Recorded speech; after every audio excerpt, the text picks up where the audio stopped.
सुप्रभात स्टूडेंट्स। हमने जो पाठ पढ़ा अभी आधे से ज़्यादा हो गया ये। अब इसके आगे का हम पढ़ते हैं थोड़ा सा ही। चाहा कि यासुकी चान को अपने पेड़ पर आमंत्रित कर तमाम नई नई चीज़ें दिखाए।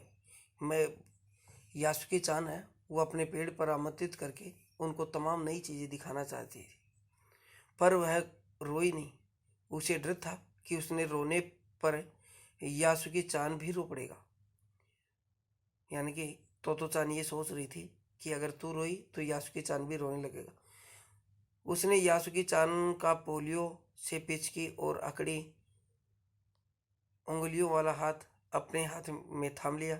उसने खुद के हाथ से वह बड़ा था, उंगलियां भी लंबी थी।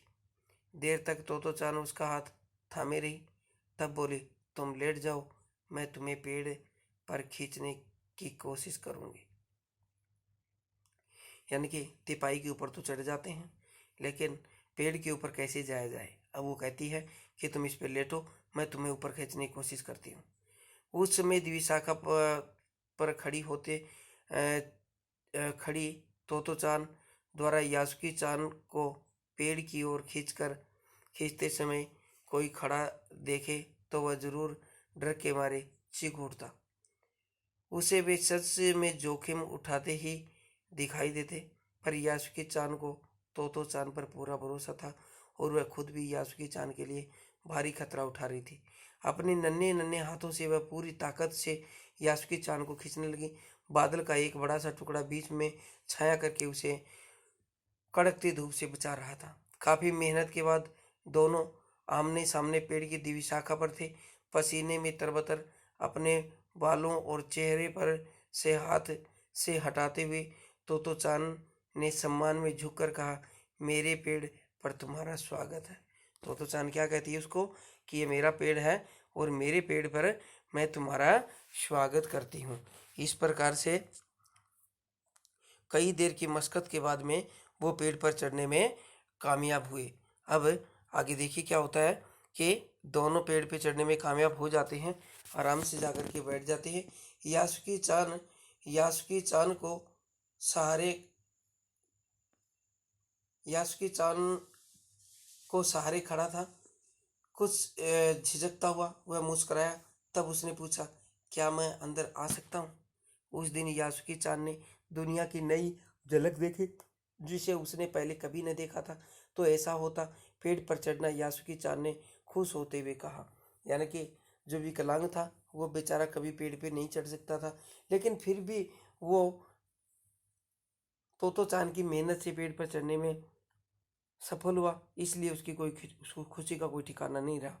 वे बड़ी देर तक पेड़ पर बैठे इधर उधर की गप्पे लड़ाते रहे। मेरी बहन अमेरिका में है। उसने बताया कि वहाँ एक चीज होती है, टेलीविजन। यासुकी चान उमंग से भरा बता रहा था।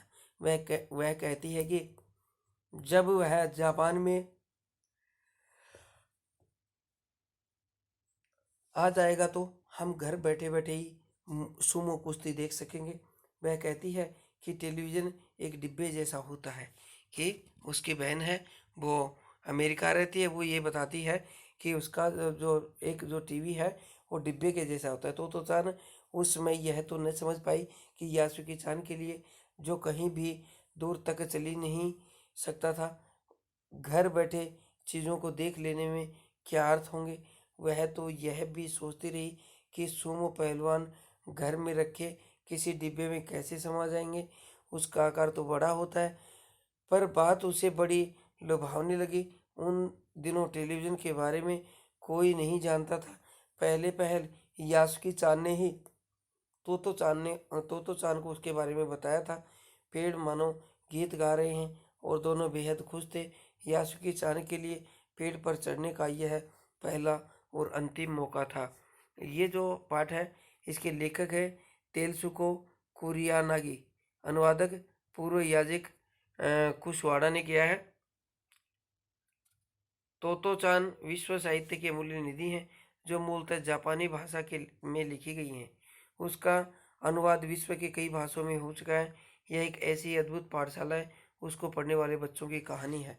जो बच्चा जीवन में इसे उतारना, इस पाठ से हमें शिक्षा मिलती है कि हमें हमेशा किसी भी असहाय की मदद करनी चाहिए।